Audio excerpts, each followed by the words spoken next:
Timaw sa susunod ay hindi ninyo kakayanin. Ang boss ay umaatake gamit ang isip.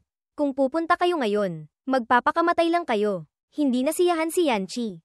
Nakapameaywang siya at sumimangot ng malamig. Ang nakababatang kapatid na si Yanzu naman ay maayos na sumagot. Opo, susundin po namin kayo, kuya. Lumipat ang eksena sa loob ng Shu Mountain Dungeon. Sa isang kubo sa paanan ng bundok, nakapasok na si Chen Bai dito gamit ang kakayahan ni Meng Meng. Nakatayo siya sa tabi ng isang lalaki. Nang makita ang pagdating ni Chen Bai, bumati si Meng Meng. Master, magalang na ipinakilala ni Meng Meng ang bagong dating. Master, siya po si Shen Shu Bushu, True Void Not Void. Ang gwapong lalaki na nakasuot ng sinaunang damit sa likuran ay magalang ding kumaway kay Chen Bai. Senior Bai, hello. Tawagin mo na lang akong Shen Shu. Pagkatapos, medyo nagulat si Shen Shu sa biglaang pagdating ng isa pang karakter. Nakatingin sa isang masigla at astig na binata. May dala siyang espada sa likod. Pagpasok pa lang, tinapak na niya ang balikat ni Shen Shu. Masayang nagsabi, Kuya, sa wakas, nakita rin kita. Ang taong ito ang may-ari ng account na I'm really not a sword immortal. Itinuro niya ang sarili at nagpakilala kay Chen Bai. Ako si Chu Zizon. Ang account na eSword Immortal ay akin. Naging pala kaibigan din si Chen Bai. Agad siyang kumaway sa lahat. Hello sa inyong dalawa. Ikinagagalak ko kayong makilala. Mabilis ding hinayla ni Meng Meng ang manggas ng kanyang master. Dinala siya palapit, nakatingin kay Zizon. Labis na nagulat si Chen Bai. Nanlaki ang kanyang mga mata sa pagkamangha. Nagtanong kay Zizon, ang dami mong espada, may talento ka ba sa mga armas? Agad na iniunat ni Zizon ang kamay sa likod at hinugot ang espada. Mayabang siyang nagsabi, tama, tingnan ninyo ito. Lumitaw ang system panel ni Zizon. Sword Immortal. Talento, Antas S. Kapag gumagamit ng kagamitang espada, maaaring i-activate ang Sword Chi. Ang lakas ng Sword Chi ay depende sa sariling spirit power. Maaaring lumikha ng sariling mga kasanayan sa espada. Sa bawat paglikha ng isang kasanayan sa espada, lahat ng sariling katangian ay permanenteng tataas. Ang pagtaas ay depende sa kalidad ng kasanayan sa espada. Matapos basahin ng mabilis ang kakayahan ni Zizon, nagkomento si Chen Bai, hindi masamang talento. Agad na tumawa ng malakas si Zizon. Namula siya at kinamot ang ulo. Karaniwan lang po, masyado po kayong mapuri, Kuya Bai. Ngayong magkakakilala na silang apat, masiglang nagsalita si Chen Bai. Kung kumpleto na ang lahat, tara na. Tuwang-tuwang sumigaw si Zizon. Tara na. Pati sina Meng Meng at Shen Shu ay masaya rin. Sa loob ng dungeon, sa simula ng landas sa bundok sa gitna ng Shu Mountain Range. Nauuna si Zizon sa paggabay. Lumingon siya at nagtanong sa lahat. Natanggap na ninyo lahat ang mensahe mula sa misyon. Hindi ba? Tumango si Chen Bai. Oo, simula sa pag-akyat dito hanggang sa tuktok ng bundok ang magkokompleto sa Shu Mountain Path. Sumunod sa direksyon ni Chen Bai. Nanlaki ang mga mata ni Meng Meng at nagsalita na parang nagbibigay ng maikling pagpapakilala. Ang landas sa bundok na ito ay tiyak na hindi madali. Si Chen Bai, na may determinasyon at ganap na kahandaan, ay tumingin sa malayo. Sinabi niya, ako naman, inaasahan ko ang mga sorpresang mangyayari sa pag-akyat na ito. Tara na. Ang grupo ng apat, pinangungunahan ni Chen Bai, ay umakyat hanggang sa kalagitnaan ng bundok. Luminggalinga si Shen Shu sa paligid. Nagbulalas, may hamog na. Dahil marami nang napagdaan ang dungeon, si Chen Bai, na may malawak na karanasan, ay sumulyap sa likuran at pinaalalahanan ang lahat. Mag-ingat kayo. Obserbahan ang mga bagay sa paligid ng inyong mga paa. Baka ito na ang unang pagsubok. Tumingin siya sa daanan sa unahan. Nakita ni Chen Bai ang isang lalaking kuba ang lakad. Nakasuot ng balabal na dahon at sombrerong pandan. Paulit-ulit niyang binubulong. Mahirap ang daan sa bundok. Mahirap ang daan sa bundok. Sa paglitaw ng bagong tao, labis na nasiyahan si Chen Bai. Sa isang iglap, ginamit niya ang kanyang lakas at lumipad paakyat sa mga baitang. Sumisigaw, hello, matanda. Pagkatapos, biglang ipinatong niya ang paa sa isang baitang na bato at huminto. Malakas na itinukod ni Chen Bai ang kamay at paa. Nagmamadali siyang lumapag ngunit nakatingin pa rin sa maliit na anino sa malayo ng lalaki. Labis siyang nagulat, habang humihingal. Nagbulalas siya. Ginamit ko na ang lahat ng lakas ko sa pagtakbo kanina. Pero hindi pa rin ako makalapit sa kanya. Hindi kaya ito. Kaya agad niyang ibinuka ang dalawang braso. Ginamit ang lakas. Tumingin ng diretso sa taong nasa harap. At sinimulang gamitin ang kakayahan ng Virus Monarch. Sa kanyang kamay, nabuo ang isang lilang palaso ng virus na mahika. Kumuha ng buwelo si Chen Bai. Iniunat ang kamay. Kinontrol ang palaso, at itinira ito diretso sa anino ng lalaking umaakyat sa bundok. Kakaiba, maliban sa ilang puting usok na lumabas. Hindi nasaktan ang lalaki. Patuloy siyang bumulong ng paulit-ulit. Mahirap ang daan sa bundok. Mahirap ang daan sa bundok. Langit, lupa, 5 elemento. Lahat mahirap lampasan. Pagkatapos ay mabilis na bumalik sa orihinal na estado. Tiningnan ito ni Chenbai. Tiyak na nag-iisip. Tunay ngang ilusyon ito. Nahabol na rin ni Mengmeng at ng dalawang bagong kasama si Chenbai. Paglapit, mausisang nagtanong si Zizon. Master, anong nangyari sa matandang iyon? Nakatuon pa rin ang mga mata ni Chenbai sa ilusyon sa harap niya. Sumagot, mukhang isa itong ilusyong gumagabay. Tandaan ninyo ang mga kinakanta niya. Narinig ito ni Zizon. Puno ng pagmamalaking ngumiti ng malapad. Masigla niyang inulit ang bawat salitang narinig niya. Narinig ko ng malinaw. Ang sabi niya ay langit, lupa, 5 elemento. Lahat mahirap lampasan. Napakabagal niyang kumanta. Pinag-iisipan ang sitwasyon mula kanina. Si Shen Shu ay nakatuon pa rin sa hamog. Hinimas niya ang baba. Nag-aalinlangang nag-iisip. Ang hamog na ito ay maaaring ituring na tubig sa 5 elemento. Ang pag-akyat ba natin sa ganitong kalagayan ang unang pagsubok? Ngunit nang marinig ang sinabi ni Shen Shu, nagpatuloy sa pagbigkas ng isang linya ng tula ang ilusyong lalaki sa itaas, tubig ay umaakyat. Hamog ay makapal, sa hamog nakikita ang bulaklak. Tao'y hirap bumalik. Ngayon, nahulaan na ang sitwasyon ay hindi simple. Ipinatawag ni Chenbai ang sistema. Ikinabat ang kagamitan. Biochemical disaster gloves. Equip. Kinuyam niya ang 2 kamay. Puno ng umaapaw na enerhiya. Nag-aalalang bumulong si Chenbai. Ang lakas ng espadang ito, hindi ko inaasahan na ganito kalakas. Naisip pa lang niya. Agad na may isang espadang sumugod mula sa kanang direksyon ni Chenbai. Diretso itong nakatutok sa ulo ng bida. Dahil sa kasalukuyang kakayahan ni Chenbai, napakabilis niyang natukoy ang target na assassination. Nagulat siya. Lumingon ng may pag-iingat. Isang tunog ng pagbangga ng metal ang narinig. Tanging isang mabilis na kislap ng liwanag ang nakita. Nagawa ni Chenbai na gawing kalasag ang kanyang kanang kamay sa tamang oras. Hinarang ang mahabang espada na kontrolado ng isang hindi nakikitang puwersa. Kinailangan din niyang mag-ingat sa lakas na ito at napabulalas. Ang pisikal na lakas ko. Dagdag pa ang depensa ng kalasag, pero nagawa pa ring tumagos. Ilang minuto ang lumipas. Kusa nang humugat ang espada mula sa kalasag. Lumutang ito sa hangin ng may hiwaga. Pagkatapos ay dahan-daang lumayo.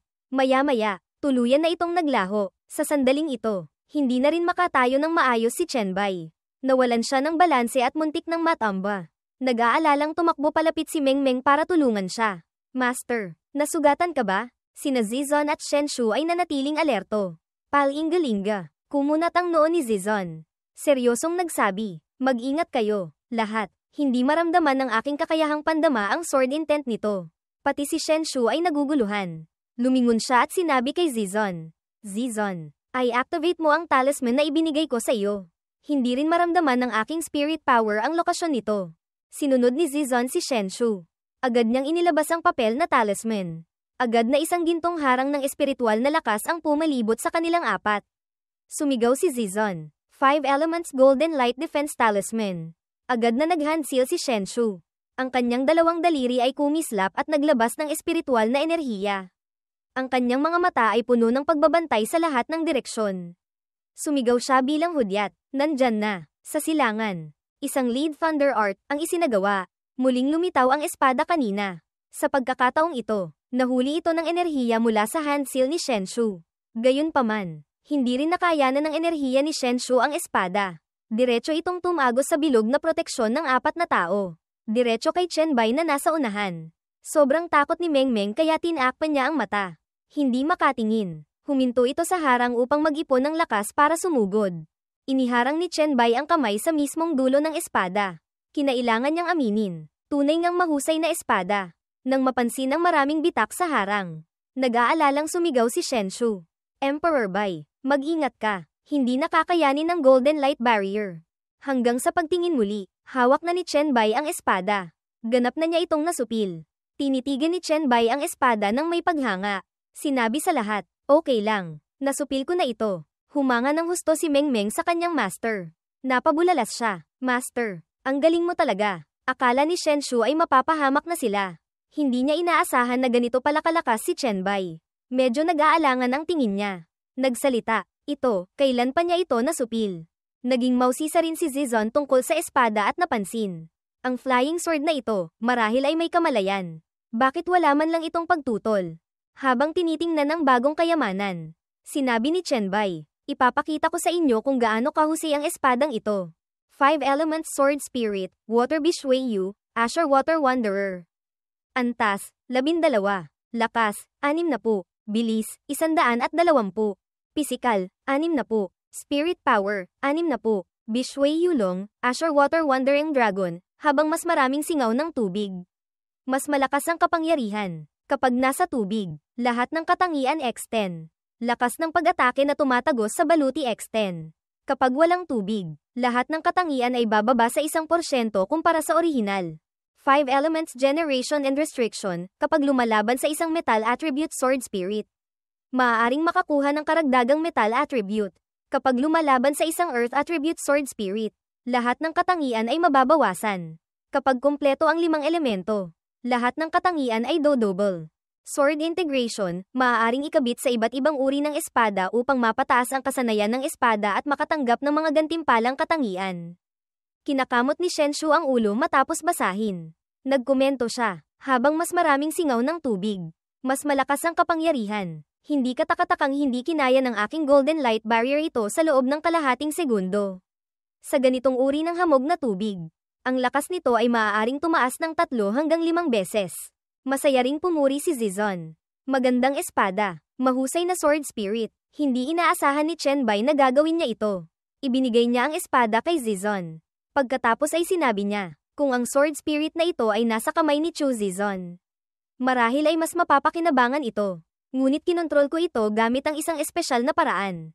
Nahihiya si Zizon. Mabilis niyang iwinagayway ang 2 kamay para tumanggi. Ngumingiti habang sumasagot kay Chenbai. Hindi na kailangan. Ang sarili kong sword spirit ay aalagaan ko mismo. Ganoon kami magiging malapit sa isa't isa. Pagkatapos, mausisang lumapit si Mengmeng kay Chenbai at nagtanong pa. Master, ang daan paakyat sa bundok na ito. Langit, lupa, 5 elemento. Mahirap lampasan. Ibig sabihin ba niyan ay mayroong 5 uri ng sword spirit? Nag-isip siya sandali. Hindi pa sinasagot ang bata. Pagkatapos, hinawakan ni Chenbai ang hawakan ng espada. Tiningnan itong mabuti. At may kaunting panghihinayang na sumagot. Sa kasamaang palad, 3 lamang ang kaya kong kontrolin. Kung magkakaroon ng pagkakataon sa hinaharap, babalik ako para kolektahin ang 5 sword spirit. Lumitaw ang system panel. Skill description, biochemical disaster. High-level Lord's Brain, active, maaaring permanenteng kontrolin ang 3 nilalang na may spirit power na hindi mas mataas kaysa sa sarili. Unti-unti nang naayos ang lahat. Nagpatuloy si Chenbai patungo sa mahirap na daanan sa unahan. Nalutas na ang panganib. Ipagpatuloy na natin ang pag-akyat. Sina Shenshu at Zizon. Matapos ang ipinakita niyang galing, ay humanga na rin kay Chenbai. Nakangiting pumuri si Shenshu. Si Senior Emperor Bai ay talagang malakas at maraming alam. Pakiramdam ko, ang ganitong uri ng dungeon ay tiyak na madaling matatapos. Sumulyap din si Zizon sa likuran at nagdagdag. Ngayon naiintindihan ko na kung bakit binigyan ako ni Wuya ng kagamitan at skill book. Tapos humingi ng pwesto. Masaya silang sumunod. 10 minuto ang lumipas. Naakyat na nina Chenbai, Mengmeng, Shenshu, at Zizon ang lahat ng baitang sa mataas na batong bangin. Huminto sila sa isang lugar na may mayabong na berdeng damo. Matapos umikot-ikot sandali, sinabi ni Chenbai, nawala na ang hamog. Mukhang tapos na ang unang pagsubok. Nag-inat si Mengmeng. Nagtataka. Ang daan sa bundok na ito ay napakahaba talaga. At mahirap lampasan ang 5 elemento, hindi ba't isang kalima pa lang ng daan ang nalalakbay natin? Biglang may napansing kakaibang kilos. Itinuro ni Zizon ang unahan. Sumisigaw. Tingnan ninyo sa unahan. Mula sa likod ng malalaking puno at sa kalagitnaan ng bundok. Itinuro ni Zizon. Iyon ang tiyo na tagaputol ng kahoy. Lumingon si Chenbai. Sinubukan din niyang tingnan. Pinaikit niya ang mata para makita ng malinaw dahil medyo malayo. Biglang napansin niyang ilusyon na naman ito kanina. Kaya nagulat siya. Iyon ang matandang lalaki kanina. Tinatakpan ng pandan na sombrero ang kalahati ng kanyang mukha. Patuloy niyang binibigkas ng paulit-ulit ang tulang puno ng kahulugan. Mahirap ang daan sa Shu. Mahirap ang daan sa Shu. Langit, lupa, 5 elemento. Mahirap lampasan. Habang binibigkas ang tula, isang kakaibang tanawin sa kagubatan sa tapat ang lumitaw sa harap ng grupo ni Chenbai. Sa gubat, may mga halimaw, pati damot puno ay nagiging sundalo. Nakakatakot talaga. Ilang malalaking sinaunang puno, kulubat at magaspang ang mga ugat. Ay napakalaki. Mayroon pa itong mga mata at bibig. Sa lupa, maraming labanos na may mga kamay at paa ang tumutubo mula sa lupa. Humuhugot sa sarili. At tumatayo. Agad na pumwesto sa depensa ang grupo ni Chenbai. Lahat sila ay handa na ang mga armas. Ngumiti si Chenbai ng bahagya. Nanlilisik ang mga mata. At nagsabi, mukhang magkakaroon ng malaking labanan ngayon. Hindi masama, di ba? Mula sa pananaw ng bida, makikita ang isang hukbo ng mga labanos na humuhukay sa sarili mula sa lupa at tumatayo. Nagtipon sila mula sa maraming lugar at nagsimulang kumilos patungo sa grupo ni Chenbai. Nanlaki ang mga mata ng bida. Dumilim ang mukha, interesado sa bagong laro, bumulong si Chenbai. Dahil ito ang pinakagusto ko. Sumusunod sina Shenshu at Zizon kay Chenbai. Si Shenshu sa likuran ay mausisang tumingin sa paligid. Nahulaan niya. Ayon sa kanta, tiyak na maraming halimaw ang nakatago sa mga damuhan dito. Siguro pati ang espada ay nakatago rin sa mga damuhan. Nauuna si Zizon. Nagsalita, hindi na kailangang pag-isipan pa ang kahulugan ng kanta ng tagaputol. Tumingin si Zizon sa unahan at nanginginig na nagsalita. Tatapos na ba? Sa harap niya ay si Chenbai. Hawak ang dalawang espada na nagniningning sa enerhiya ng virus. Sa ilalim ng kanyang mga paa ay mga halimaw na labanos na patay na at nahati sa maraming piraso. Ang espada sa kamay ni Chenbai ay kumislap. Sa ibaba nito, lumitaw ang system panel. 5 Elements Sword Spirit, Wood Yin Kui, Hidden Jade. Antas, 12. Lakas, 50. Bilis, 120. Pisikal, 70. Spirit Power, 60. Mukau Jia Bing, Wood and Grass Become Soldiers, sa lugar na may mayabong na halaman. Lumalakas ang kakayahan. Lahat ng katangian. Maximum X5. Maaaring magtago sa anumang halaman o bagay na gawa sa kahoy upang mag-ipon ng lakas. Pagkatapos mag-ipon, ito ay ipapuputok palabas na may lakas at pagtagos na 10x. 5 Elements Generation and Restriction, tulad ng sa Water Sword Spirit. Sword Integration, tulad ng sa Water Sword Spirit. Pagkatapos basahin ang impormasyon tungkol sa espadang ito, labis na nasiyahan si Chenbai. Itinaas niya ang kamay. Hawak ang berdeng espada. Tubig ay nagbibigay buhay sa kahoy. Magaling. Maaaring makihalubilo sa anumang halaman. Ang kakayahang umatake ng patago ay hindi rin masama. Pagkasabi nito, humakbang si Chenbai. Nangunguna. Lumingon si Mengmeng. Kumaway sa dalawang nasa likuran. Huwag kayong tumunganga riyan. Ipagpatuloy na natin ang paglalakbay. Ang dalawang binata, sina Shenshu at Zizon, ay wala nang masabi pa. Pakiramdam ng dalawang ito ay parang sobra lang sila sa mystic realm na ito. Kinamot ni Zizon ang ulo. Bakit nga ba ako nandito? Ang grupo ni Chenbai ay umakyat sa bundok. Sumusunod sa anino ng tagaputol sa itaas. Ang anino ng tagaputol ay patuloy na bumibigkas ng mga linya ng tula. Mahirap ang daan papuntang Shu Mountain. Mahirap ang daan papuntang Shu Mountain. Langit, lupa, 5 elemento ang nagsisilbing mahirap na pagsubok.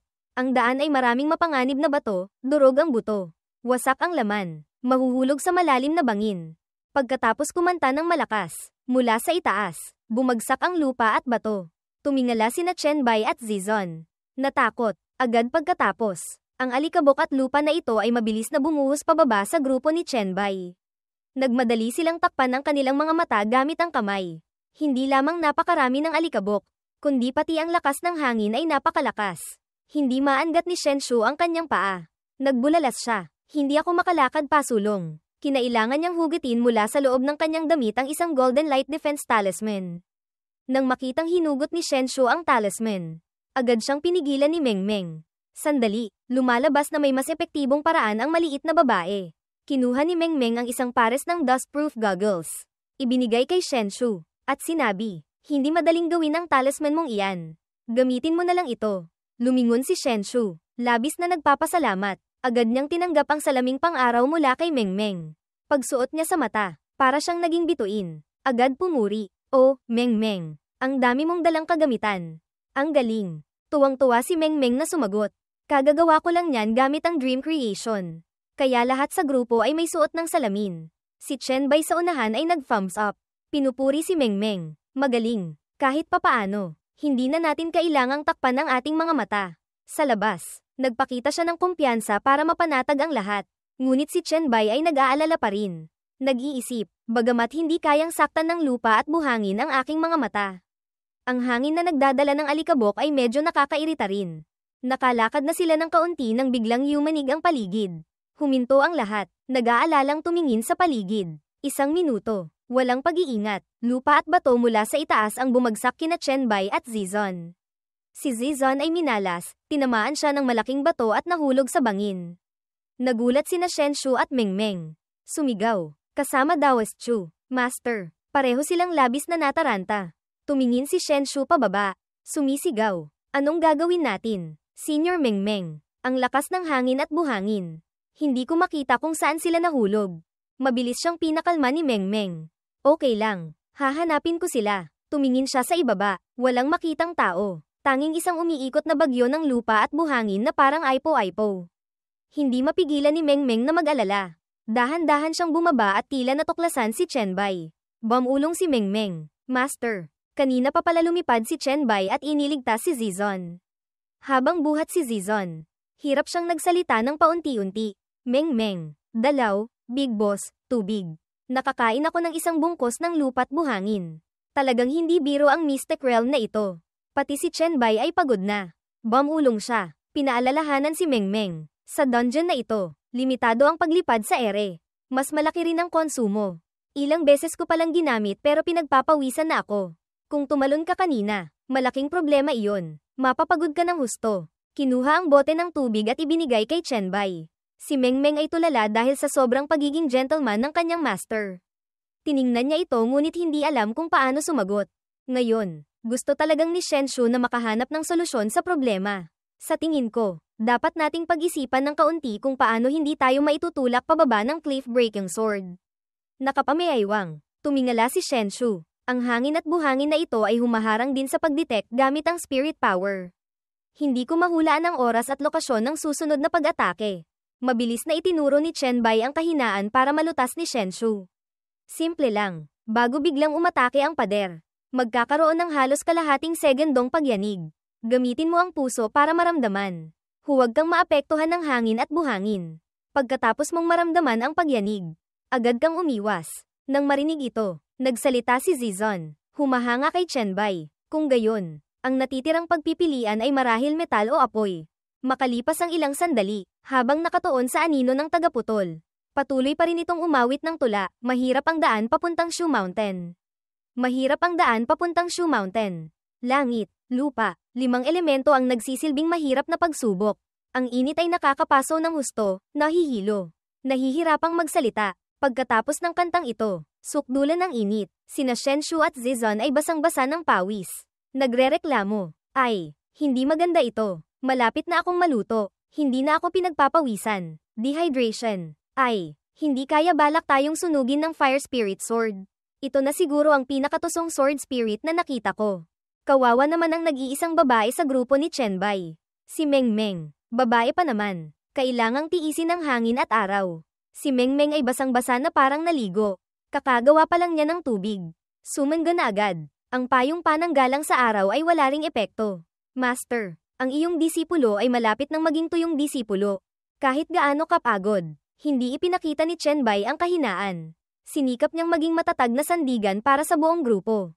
Lumingon siya para magbigay ng lakas loob. Huwag kayong magmadali, malapit na ito. Ang pagiging marahas ay hindi lamang ang tanging anyo ng apoy. Pagkatapos, tinitigan niya ng masusi at nagpatuloy. Ang dahan-daang pagsunog, pagtitiis, paghihintay sa tamang hangin, kapag may sapat na panggatong. Ang lakas ay mag-aalab ng husto. Iyon din ang apoy. Naintindihan si Chenbai. Si Zizon ay parang nakahanap ng pag-asa. Lumapit siya at nagtanong, Kuya Bai, ibig sabihin ba niyan ay nahulaan mo na kung kailan darating ang Fire Sword Spirit? Siyempre, malinaw na sinabi sa kanta ng tagaputol. Hintayin hanggang kayo ay mahilo. Nahihirapang magsalita sa sukdulang init. Kanina pa hindi makapagsalita si Shenshu. Kakabigkas pa lang niya ng ilang salita. Kung gayon, ako. Tumingala siya sa langit, umikot-ikot, nanlabo ang mga mata ni Shenshu. Sobra na siyang pagod. Bigla, sa harap niya, may isang espadang sumugod si Chenbai pala na gumagamit ng isang espada. Itinututok ito diretso sa mukha ni Shenshu. Kumpiyansa siyang bumulong. Nahuli kita. Lumalabas na nakakolekta na naman si Chenbai ng isa pang espada. Ito ay nagpagod na kay Shen Shu at lalo pa siyang natakot. Ang espada sa kamay ni Chen Bai ay nagpakita. 5-element sword spirit, Fire Xin, Blazing Heart. Antas, 12. Lakas, 70. Bilis, 100. Pisikal, 70. Spirit power, 60. Zuo Wo Xin, Scorching Fire Blazing Heart, habang mas mataas ang temperatura. Mas malakas ang kapangyarihan. Kapag ang temperatura ay umabot sa mahigit 100 degrees, lahat ng katangian ay tataas ng 10x. Maaaring gumamit ng sikat ng araw upang magtago. Anuman ang kapaligiran, maaaring magpa-evaporate ng tubig sa loob ng itinakdang saklaw. Kinokontrol ang espada na lumulutang sa hangin gamit ang kakayahan. Tiningnan ito ni Chen Bai nang may labis na kasiyahan. Nasupil ko na ang Fire Spirit Sword. Bilisan nating tapusin ang bahaging ito ng daan. Pagkatapos ay magdagdag ng tubig. Matapos makalabas sa dinaanang iyon, umupo ang grupo ni Chen Bai para magpahinga malapit sa isang malaking bato. Lahat sila ay uminom ng maraming tubig para mapawi ang uhaw. Sa malayong dako, naroon pa rin ang anyo ng tagaputol. Patuloy pa rin siyang umaawit ng tula. Mahirap ang daan papuntang Shu Mountain. Mahirap ang daan papuntang Shu Mountain. Langit, lupa, 5 elemento ang nagsisilbing mahirap na pagsubok. Gintong liwanag ay kumikislap. Ang katawan at daan ay naghihiwalay. Mahirap nang bumalik. Napansin ni Chen Bai. Lumingon. Itinaas niya ang kamay at isinuot ang isang bagong pares ng guwantes. Si Chen Bai ay tila ganap ng handa. Tumingin siya sa unahan. Nag-iisip. Mukhang ang Metal Spirit Sword ang pagsubok na labanan. Sakto lang. Nainitan din ako sa araw. Naiinis na ako. Nasupil ko na ang Fire Spirit Sword. Kung gayon, kawawa ka naman. Metal Spirit Sword. Sa wakas, nakarating din ang grupo ni Chen Bai sa isang liwasan sa gitna ng mga bundok. Dito, sa gitna, may isang malaking entablado. Sa gitna nito, may isang bagay na mukhang espada na lumulutang sa hangin. Tumingin si Zizon sa lugar na ito at sinabi, mukhang ang teritoryo sa unahan ay ang Metal Spirit Sword. Sumagot si Chen Bai, oo, mukhang isa itong simple at direktang laban ng pagsubok. Paglapit, mas malinaw na nakita ng lahat ang espada. Ito ay malaki at ang mga disenyo dito ay Class Eco. Bagamat medyo luma na, nakita ni Zizon ang espada. Labis siyang nagtaka at nagsabi, ito ba ay isang espadang hindi pa napopanday? Naguguluhan ding nagdagdag si Shen Shu. Hindi pa napopanday at hindi pa rin nahahasa. May isang kislap ng gintong liwanag kung saan. Mukhang hindi ito simple. Pareho ang iniisip ni Chen Bai sa kanilang dalawa.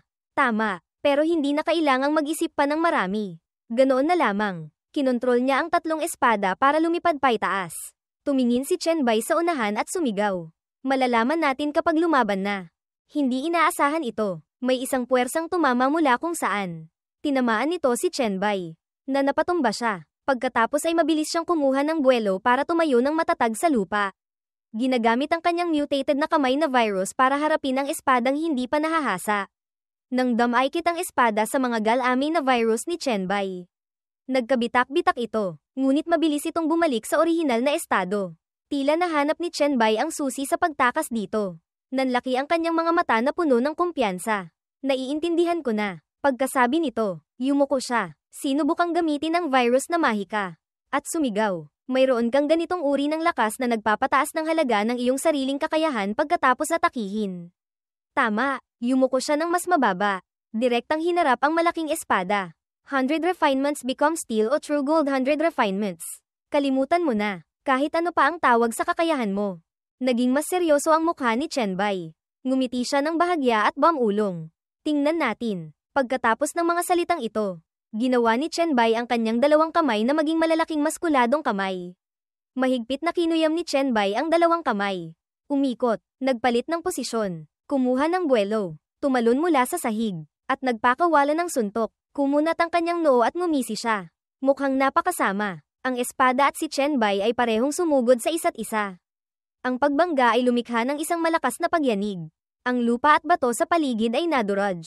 Mula sa malayo, pinapanood ni na Mengmeng, Shen Shu, at Zizon ang laban ni Chen Bai sa espada. Sinabi ni Shen Shu, narinig niyo ba ang sinabi ni Senior Bai? Sumagot si Zizon, narinig ko. Iniisip ko kung ang espadang iyon ay walang katapusang nag-upgrade. Ang mukha ni Shen Shu ay puno ng pag-asa sa resulta. Sinabi niya, naisip ko rin iyan. Sa wakas, ang lumang espada na pinaghirapang pandayin ni Chen Bai ay natapos na rin. Matapos ang usok at alikabok, lumitaw ang isang bagong anyo. Napakakintab. Hawak ang espada sa kamay. Itinaas ito ni Chenbai. Ito pala ang gintong liwanag. Ito ay manipis na parang pakpak ng kuliglig. Ngunit ang lakas ng pagtutol nito ay napakalakas. Ang espada, bagamat mukhang napakalakas, ay napakalikot kapag hinahawakan. Ngayong tapos na, interesado si Chenbai na tingnan ang bagong espada. Tinatansya ang lakas nito, malapit sa 200. Siguro bumaba ang halaga ng pisikal na lakas. Kaya tumaas ang lakas at bilis. Ang kabuoang katangian ng ibang mga espada ay 300 lahat. Ngunit ang pisikal na lakas mo ay napunta sa lakas at bilis. Pagkasabi nito, hinawakan niya ng 2 kamay ang magkabilang dulo ng espada. Ito ay sobrang nipis na kaya itong baluktutin. Patuloy itong nanginginig sa kanyang mga kamay. Bumulong si Chenbai. Kung gayon, gaano kalaki ang halaga ng iyong pisikal na lakas? Pagkatapos ay binali niya ang espada sa 2. Lumitaw ang abiso, napatay ang 100 Refinements Metal Spirit Sword. Natanggap ang 15.000 experience points. Natanggap batay sa kontribusyon sa laban. Matapos sirain mismo ang espada, binitiwan ito ni Chenbai at hinayaang mahulog sa lupa. Sinabi niya, ang pakiramdam na ito, 10 puntos lang. Mabuti na lang hindi ko pinili ang Metal Spirit Sword. Ayoko ng pakiramdam na palaging natatalo tapos tumataya sa huling atake. Bukod dito, napakadaling namatay ng isang ito. Makalipas ang ilang sandali, tumakbo palapit sina Mengmeng, Zizon, at Shenshu kay Chenbai. Unang tumakbo si Mengmeng at nagulat. Nakalabas na ang tagaputol. Narinig ito ni Chenbai at labis na nagulat. Muling lumitaw ang anino ng tagaputol. Patuloy niyang binibigkas ang tula, mahirap ang daan sa Shu Mountain. Mahirap ang daan sa Shu Mountain. Langit, lupa, 5 elemento. Mahirap lampasan. Sa sandaling ito, sa gitna ng usok at alikabok, direktang dumaan ang anino ng tagaputol kay Chenbai. Tumayo siyang parang bato, sinisikap na makinig. Nagpatuloy sa pagkanta ng mga linya ng tula ang tagaputol, 5 elemento ay nakalatag sa buong bundok. Ang mahabang daan ay walang katapusan at mas mahirap tahakin. Pinapayuhan ka ng matandang ito na huwag nang tumuloy pa, kung hindi matatag ang puso sa daw. Ang daan ay hindi mabubuksan. Pagkatapos, lumabas ang tagaputol sa lugar na ito. Lumingon siya sa daanan ng mga baitang. Patuloy na umawit, mas mabuting bumalik sa daan ng paghahanap ng immortalidad. Mas mabuting bumalik sa daan ng paghahanap ng immortalidad. Nang marinig ito, labis na naguluhan si Mengmeng. Hindi niya maintindihan at nagtanong kay Chenbai. Master, anong ibig niyang sabihin? Nakapamayaiwang si Chenbai, yumuko, at sumagot, hindi maganda ito. Pagkatapos ay agad siyang lumingon at tumawag kay Chu Zizon. Mula ngayon, kailangan nating maglakbay ng malayo. Ikaw ang dapat mauna. Nagulat si Zizon. Tulala. Masiglang inakbayan ni Shenshu si Zizon. Naiintindihan ko na. Mahabang daan ay walang katapusan. Mas mahirap tahakin kung hindi matatag ang puso sa daw. Ang daan ay hindi mabubuksan. Ang dungeon na ito ay para sa iyo. Ang pangalang Heartseeking the Daw ay para lamang sa iyo. Gayunpaman, si Zizon ay medyo naguguluhan pa rin. Masayang nagtanong si Chenbai kay Shenshu. Napakatayog ng pangunawa mo, Daoist Shenshu. Kung gayon, sabihin mo sa akin, ano ang ibig sabihin ng pagbaba ng tagaputol sa bundok? Ngumiti si Shenshu nang nahihiya. Kinamot ang ulo, at sumagot, iyan, hindi ko masabi ng eksakto. Pagkatapos, naging seryoso ang mukha ni Chenbai at nagsalita. Ako, pakiramdam ko ito ay isang panlilinlang. Gustong linlangin ang mga taong gumagamit ng shortcut. Pakiramdam ko, matapos ang mahabang paglalakbay, ang tunay na daan ay nasa ibaba. Naalala niya ang sandaling dumaan ang tagaputol sa kanya at nagpatuloy. Bukod dito, nang dumaan sa amin ang pekeng tagaputol, nakaramdam ako ng pangingilabot, kaya niyang patayin ang sinumang susubok na bumaba sa bundok. Nang marinig na parehong naiintindihan ni na Chenbai at Shenshu ang takbo ng Mystic Realm na ito. Naguluhang hinawakan ni Zizon ang ulo at sumigaw. Patay, bakit wala akong maintindihan? Hindi ba ako karapat-dapat na malampasan ang pagsubok na ito? Ang pagiging tulala ni Zizon ay nagtulak kay Chenbai na paalalahanan siya. Kailangan mo lang magkaroon ng puso na naghahanap ng daw. Maging matatag ka. Ayoko ring manatili ng matagal sa mahabang daan na walang katapusan na ito. Pakiusap lang. Maya-maya, masiglang nagsabi si Zizon. Ang puso na naghahanap ng daw. Siyempre meron ako. Bukod dito, napakatatag pa. 4 na oras ang lumipas. Lumitaw ang system panel, abiso, ang Mystic Realm Dungeon Shu Mountain Path ay nakumpleto na. Tumingin ang lahat sa abiso ng may pagkamangha at kagalakan. Makalipas ang ilang sandali, sa mismong kinatatayuan nilang 4, 4 na sinag ng gintong liwanag ang bumaba mula sa langit. Ito ang gantimpala para sa bawat isa matapos makumpleto ang Mystic Realm. Bawat sinag ng gintong liwanag ay may dalang maliit na bowl ang kasing laki ng kamao. Iniabot ng bawat isa ang kamay upang tanggapin ang isang bola. Lahat sila ay nasa sabik at mausisa tungkol sa gantimpalang ito. Nagulat ang sistema, ang mga miyembrong nakalampas sa pagsubok ay nakatanggap ng espesyal na gantimpala, Shoe Mountain Token. Pagkatapos, isa pang malaking ball ang lumitaw mula sa lupa. Lumitaw ang abiso, na ipamahagi na ang mga gantimpala. Maaari na kayong umalis sa dungeon anumang oras. Ang dungeon na ito ay hindi na muling mapapasok at gagawing isang beses na common dungeon para magamit ng lahat ng Evolver. Hawak ni Chen Bai ang isang Shoe Mountain Token. Detalyado itong ipinakita sa sistema. Shoe Mountain Token. Uri, espesyal na kagamitan. Epekto, kapag hawak ito, maaaring matanggap ang titulong Shoe Mountain Disciple. Kapag suot ang titulong ito, maaaring pumasok sa espesyal na mapa, Shoe Mountain, level 10 hanggang 89. Ang token ay nakalock sa individual at hindi maaaring ilipat, ipahiram, o ipamigay. Tiningnan niya ito at bumulong. Level 10 hanggang 89. Grabe naman ang mapa na ito. Shoe Mountain. Ganoon pala kalakas. Sa kasalukuyan, marami pang kailangang gawin si Chen Bai. Tiningnan niya ang natanggap sa kamay at gumawa ng plano sa isip. Ang kagyat kong misyon ngayon ay mabilis na kolektahin ang pangalawang SSS level scroll. Tapusin ang misyon ni Lido para makapag-change class ako. Kung hindi ko makukumpleto ang class change, may ipit ako sa level 10. Pagkatapos kong mag-change class, pupunta ako sa Shoe Mountain para tingnan. Ang binatang si Zizon naman ay napaka-interesado sa malaking ball na natanggap ng grupo. Lumapit si Zizon, nasa sabik, hindi pa naglalakas loob na buksan ito. At sinabi, Chen Bai, Kuya Bai, ikaw muna ang pumili sa mga gantimpala. Lumapit si Chen Bai, sumagot, salamat. Sa sandaling ito, labis na nasa sabik si Zizon. Tumingala siya at umawit. Una si Kuya Bai, pangalawa si Ate Meng. Si Shenshu naman ay wala nang mahihiling pang kaligayahan. Niyakap niya ang token at tuwang-tuwang sinabi, hindi nyo na kailangang mag-iwan para sa akin. Ang makuha ko ang token na ito ay sapat ng pasasalamat. Lumipat ang eksena pabalik sa villa sa MCT. Matapos ang ilang panahong pakikipaglaban sa Mystic Realm, nagising si Chen Bai sa malambot na kama. Kagigising pa lang niya, dalawang magandang babae na ang nasa tabi niya. Ang nakababatang kapatid na si Yanzu ay tuwang-tuwa nang bumalik si Chen Bai. Gising ka na, kuya. Si Yanchi naman ay nakatayo sa malayo. Nagpapakita ng malamig na anyo ngunit nag-aalala. HMPH. Natutulog sa araw. Tiyak na dahil mahina ang katawan. Narinig ito ni Chen Bai. Bumangon siya. Itinukod niya ang kamay. Tiningnan si Yanchi. At sumagot pabalik. Ako, mahina. Kahit gamitin mo pa ang buong lakas ng iyong espiritual na katawan. Hindi mo man lang mahahawakan ang materyal na bagay. Paano mo ako matatalo? Si Yanchi. Matapos ang ilang araw na wala si Chen Bai, ay agad na kumuha ng pagkakataon para magbigay ng hamon. Hehe, nagyayabang ka ba? Gusto mong subukan? Sa tingin ko, sa loob ng 3 segundo. Kaya kitang pabagsakin. Ang mga salitang ito ay nagpa-interes kay Chen Bai. Ibinaba niya ang paa sa kama at sinabi, kanina sa Mystic Realm, nakakuha ko ng isang skill book na bagay sa iyo. Tumayo si Chen Bai. Hawak ang librong Spirit Concealment Technique. Inilapit ang ulo kay Yanchi. Nagpapahiwatig, pabagsakin mo ako, tapos ang skill na ito ay sa inyo na. Tiningnan siya ni Yanchi nang may mas malumanay na tingin. Hindi alam kung anong ginawa ni Chen Bai.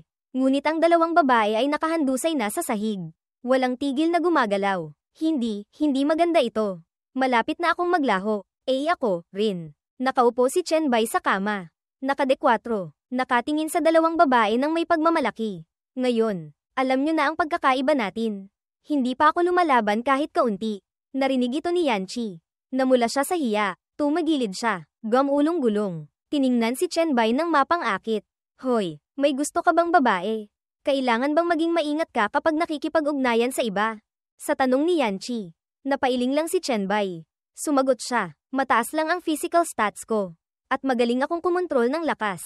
Pagkatapos ay inilabas niya ang libro mula sa dungeon. Dahil nagsikap kayo ng ganito. Ito ang gantimpala para sa inyo. Pagkasabi nito, inihagis niya ang libro patungo sa dalawang babae. Bumagsak ang libro sa lupa. Gumulong si Yanchi papalapit para kunin ito. Gayunpaman, ito ay isang pisikal na bagay, direktang tumagos ito sa kamay ni Yanchi. Nakalimutan ni Chen Bai ang tungkol dito. Natulala siya. Hindi alam ang sasabihin sa sitwasyong ito. Kaya si Yanchi ay wala ring nagawa. Walang magawa siyang tumingin sa kanya. Hintayin naming makarecover kami bago kami mag-aral. Hindi naman tatakbo ang skill book na iyan. Ang dalawang babae ay natulungan na ni Chenbai hanggang sa puntong kaya na nilang tumayo sa sarili nilang mga paa. Tumayo na si Chenbai ngayon. Kahit kailan nyo gustong mag-aral. Pwede. Oras na rin para gawin ko ang sarili kong mga gawain.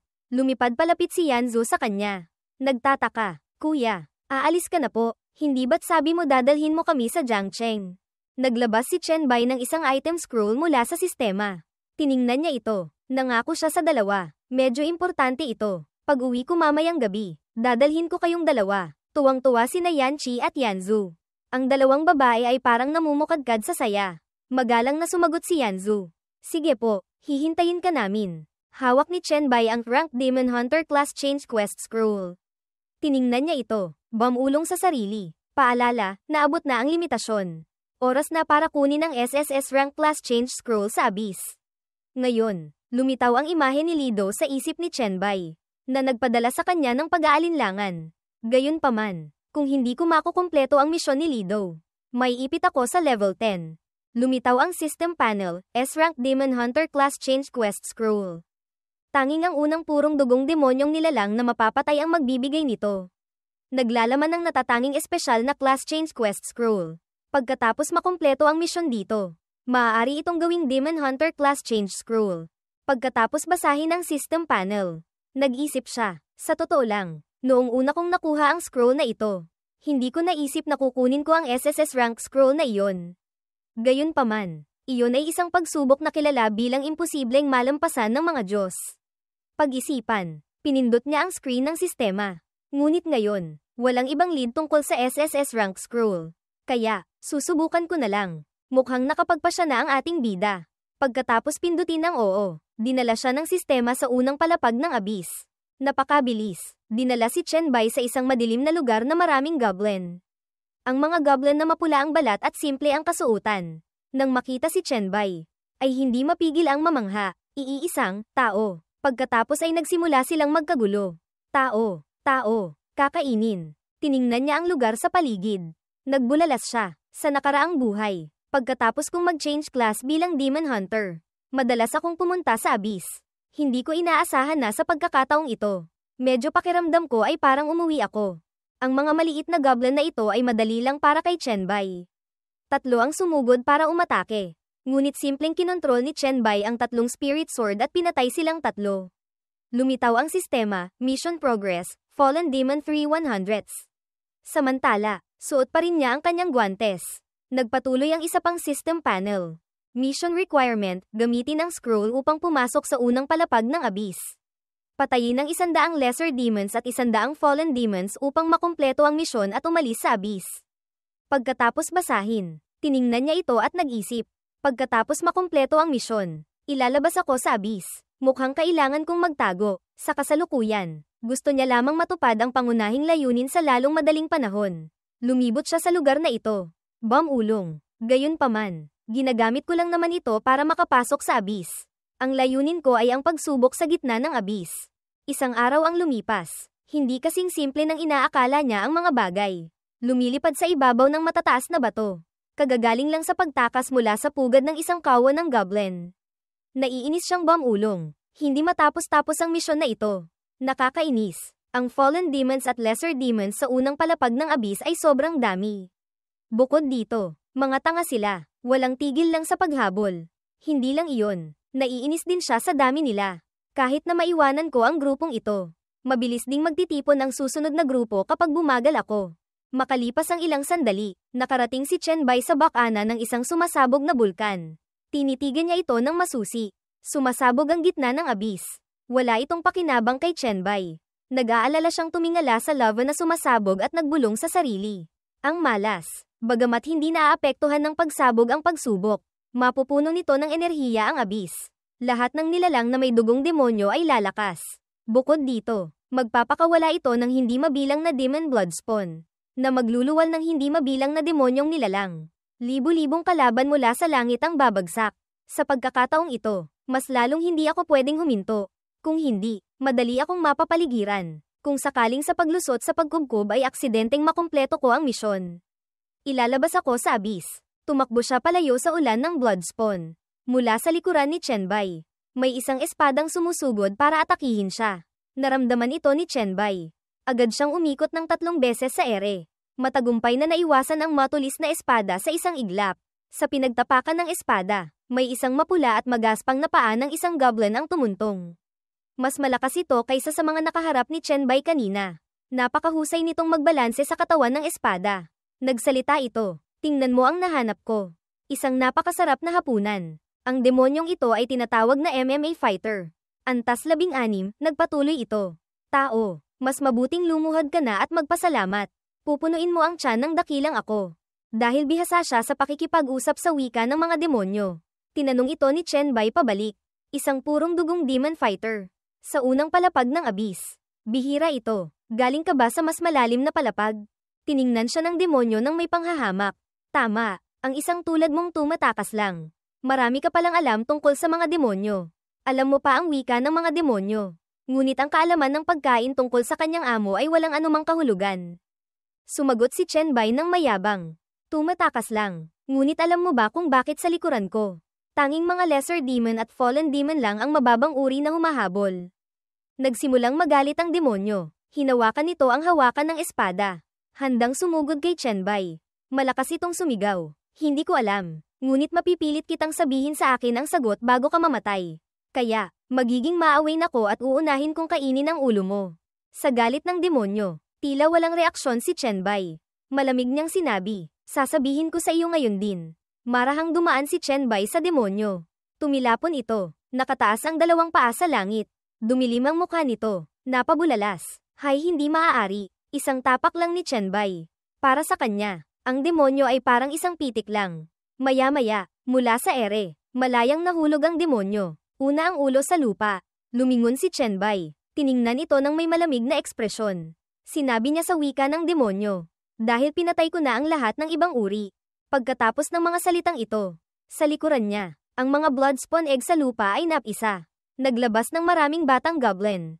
Hinugot nila ang kanilang sarili mula sa balat. Nag-aalalang lumingon si Chenbai. Nag-iisip, kailangan kong magmadali, kung hindi, mapapaligiran ako. 6 na araw ang lumipas. Sa balon ng abyss, well of the abyss. Hirap na humakbang si Chenbai papalapit. Bumulong siya sa sarili. Sa wakas, narito na, mukhang malapit lang. Ngunit sa totoo lang ay napakalayo. Pagod siyang sumandal sa isang malaking bato. Humihinga ng malalim. Nagrereklamo. Sa nakaraang buhay, nang mag-change class ako bilang demon hunter. Napadpad ako rito para magtago. Karamihan sa mga demonyo sa unang palapag ay hindi nangangahas lumapit dito. Sakto, magpapahinga muna ako rito sandali bago subukan ang hamon. Nag-iisa si Chenbai sa malalim at tahimik na mystic realm na ito. Itinuro niya ang sistema. Gumagawa siya ng plano para sa maskara. Kinakain ang iba't ibang uri ng demon bloodline potions na nakolekta niya sa nakalipas na ilang araw. Puno na ang backpack at secret storage. Hindi ko alam kung anong antas ng bloodline essence ang mabubuo mula sa 10,000 low-grade na gamot na ito. Akala niya ito na ang pinakaligtas na lugar. Mabilis na humiga si Chenbai para magpahinga. Hindi kalayuan. Lumitaw ang isang malaking paa ng isang demonyo. Nagulat ang demonyo. Hindi ko inaasahan na may tao rito. Interesante. Narinig ang boses ng demonyo. Nagulat na nagising si Chenbai. Lumingon siya. Ang demonyong ito ay may mahaba at malapad na bibig. Matatalim na ngipin. Sa ilalim ng baba, may 2 balbas na nakalaylay na parang hito. Bumulong ito patungo sa kanya. Nakatanggap ako ng ulat mula sa mga alagad. May isang taong dumiretso patungo sa balon ng abyss. Ang malaki at kasuklam-suklam na katawan na ito ay